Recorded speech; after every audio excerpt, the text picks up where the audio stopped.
Hello, this is Pigsy with another video. A few different things. Let's crack on with something paranormal. Dream entities. So it was a few nights ago. When I woke up, I just saw this like black shadow that faded, and it had some red in it and looked like red eyes. However, it's probably a retina and everything aligning. There might have been something actually there, but before I actually woke up, there was some dialogue going on in my head, and something was saying about Svitlana, and I was saying Svet, and it was saying Svitlana, and it was correcting that speech pattern or analysing the word, and it seemed a bit unusual what something was trying to find out about me.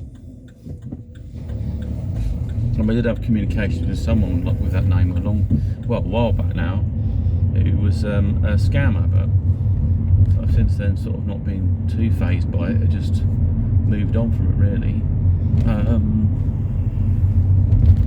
So these things happen. They're kind of meta entities, maybe. You know, they don't necessarily have to have any external existence. There could be just some manifestation within yourself, or something that's somehow attuned to you.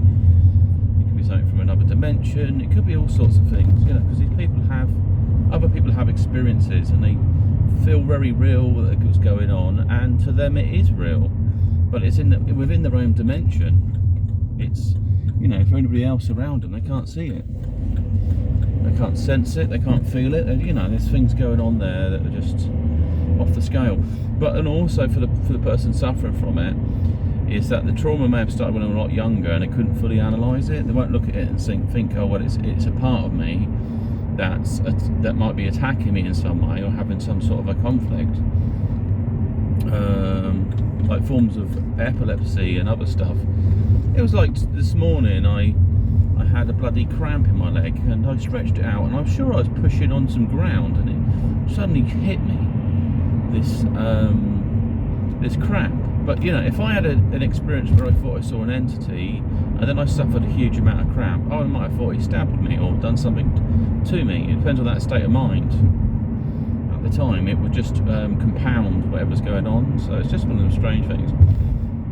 But it's something I analyse sort of paranormal, you know, metaphysics, spirituality, all these things. You know, it's my thing. I'm interested in.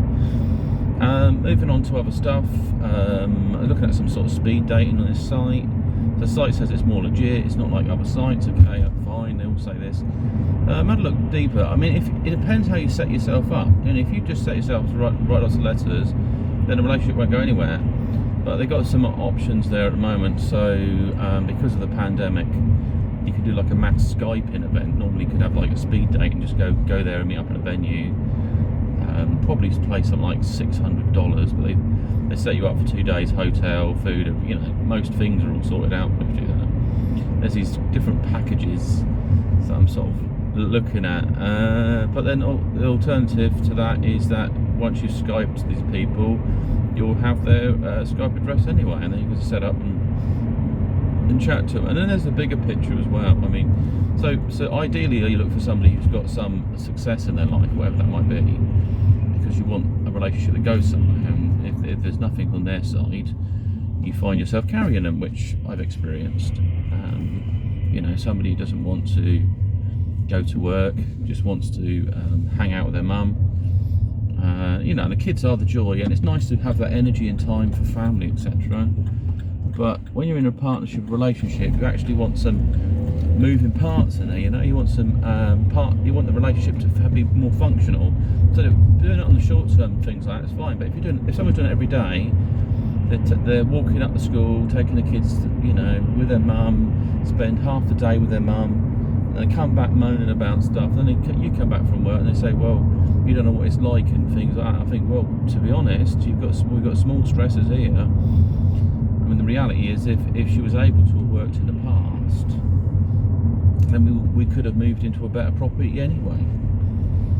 Or we could have just aimed to have moved somewhere else. It wouldn't have been a thing. But I mean, it's not a big issue, but it's just a reflection on how relationships don't work, and sort of the mechanics of sometimes people say equality, but actually it works out that you both work, and as a guy, as the provider, you're expected to still give your money anyway, so it's kind of like you don't get anything out of it.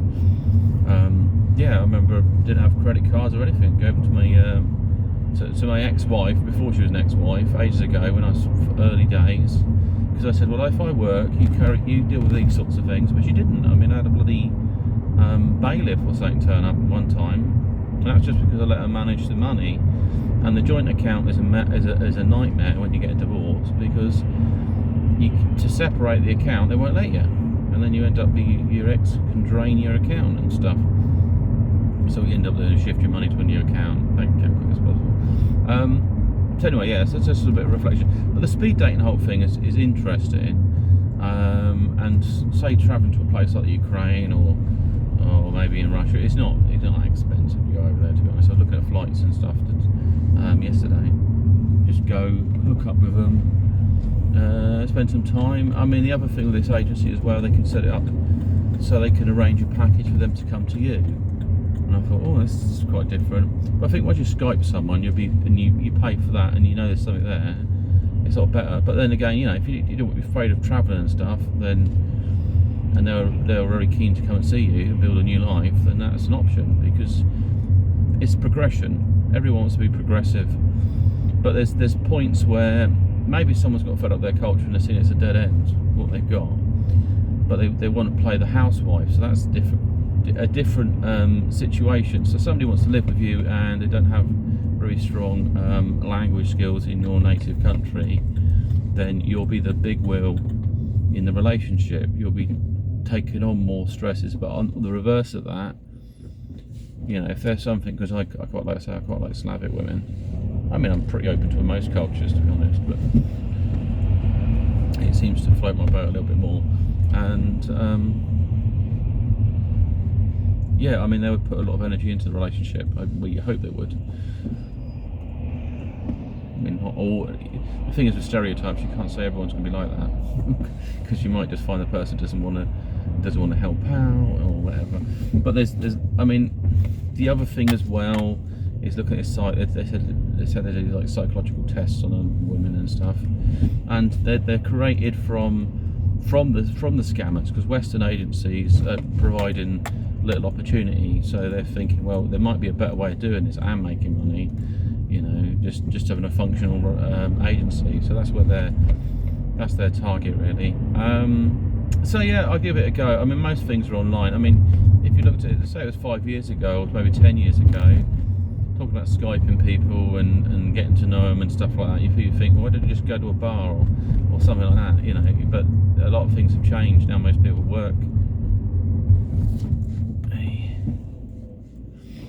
and you want something more different in your life, or you're looking for something different culture or whatever, you got to willing to step up a little bit and go further. So the other thing I was looking at as well was like the crypto. I was looking at what they call like crap coins, basically coins that are just so low in value. I was thinking, well, if you could buy something like that and it goes up, that'd be loads of money. Like for £10 you could have like 1 million coins. But the only problem was some of these things are just not being used. There's like the websites, official websites not operating. You look at them, they've got strange names. It just like you think, well, this is all odd. And so yeah, you just got to be wary of these things. So I'm doing a bit of digging around and research.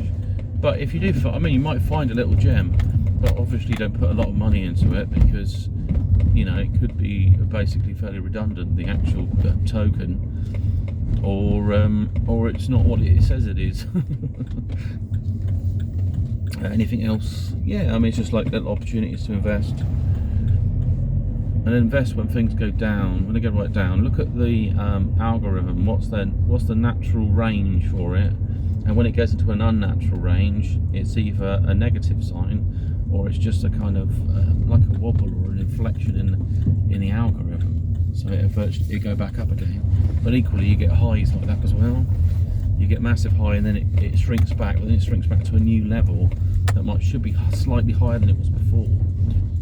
So that's something to look out for. Yeah. But naturally, there's going to be a lot of stuff in the future about crypto and other things.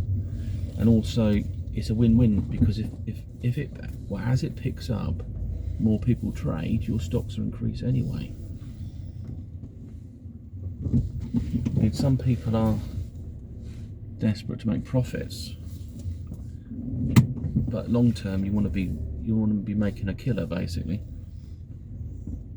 You know, you want to get in something below a penny and it goes up to £1. Hey, your token, basically, your stock.